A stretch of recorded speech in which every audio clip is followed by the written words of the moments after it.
Comme je n'ai pas traité d'actualité depuis un moment, je me suis dit que le meilleur moyen de remettre le pied à l'étrier est de se farcir Sandrine Rousseau.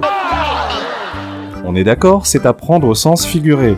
Je laisse le soin à Monsieur Déconstruit. Nous sommes toutes et tous féministes. De farcir Madame ou éventuellement de se faire farcir par Madame. Chacun son truc. Notre chère Sandrine Rousseau nationale tente d'expliquer à Sonia Mabrouk et Mathieu Bock-Côté la menace fasciste que constitue l'extrême droite et nous démontre une fois de plus la vacuité de la gauche française. Darmanin à chaud, Hugo à Beauvau, Mélenchon à Matignon et Hugo à Beauvau. Vous noterez que cette dernière sort les rames, bafouille, hésite, bégaye, rien de bien étonnant.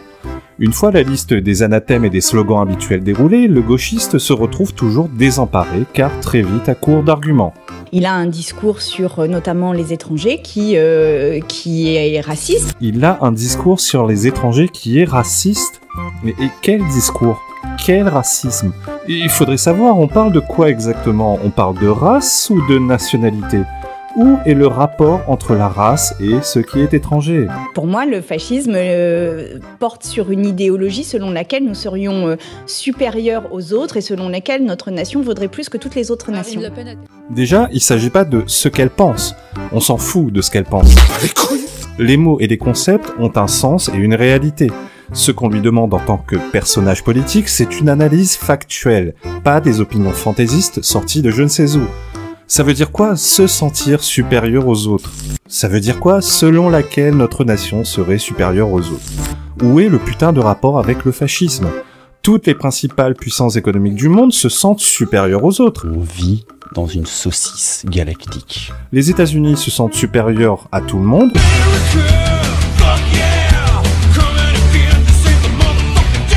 Les Allemands se sentent supérieurs aux Français. Ça fait pas de mal, ma foi, de marcher au pas de loi, pas comme ces abrutis qui se planquent dans le maquis. Les Européens se sentent supérieurs aux Africains.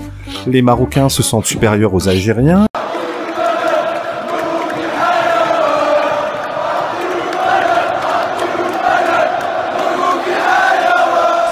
Les Maghrébins se sentent supérieurs aux Subsahariens, etc.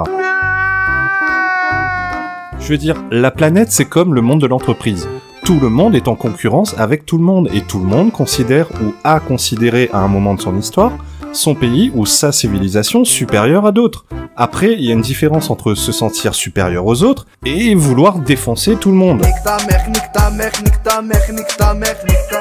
Et même ça, de toute façon, c'est pas du fascisme. Ça porte un nom, ça s'appelle de l'impérialisme. Nul ne peut bafouer l'Empire romain. Quand on l'attaque, l'Empire contre-attaque. Et je n'ai jamais entendu ce genre de discours à droite. À droite, ça parle de préserver notre pays, notre nation, notre culture, notre histoire, nos valeurs. Ça parle de défendre nos intérêts. En gros, ce que Sandrine Rousseau appelle fascisme, c'est du nationalisme, du patriotisme, ou à la rigueur du conservatisme. Si ça, c'est du fascisme pour elle, dans ce cas, encore une fois, la plupart des pays du monde sont fascistes. Non, non. Elle disait qu'elle voulait que les personnes étrangères aient quelques mois pour quitter leur logement et qu'elle était sympa parce qu'elle leur donnait quelques mois pour quitter le logement. Sa citation d'un propos supposé de Marine Le Pen sonne très confus. Vous savez, c'est comme quand on essaie d'improviser un mytho. C'est hésitant, ça sonne faux, ou du moins ça sonne approximatif. Approximatif.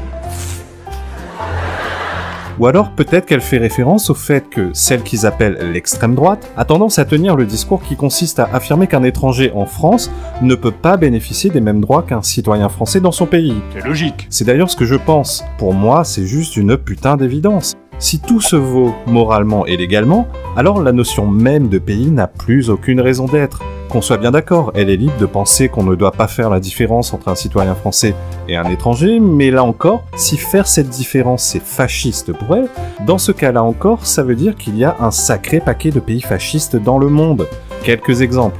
En Thaïlande, un étranger ne peut pas acquérir un bien immobilier sans avoir recours à un prête-nom autochtone.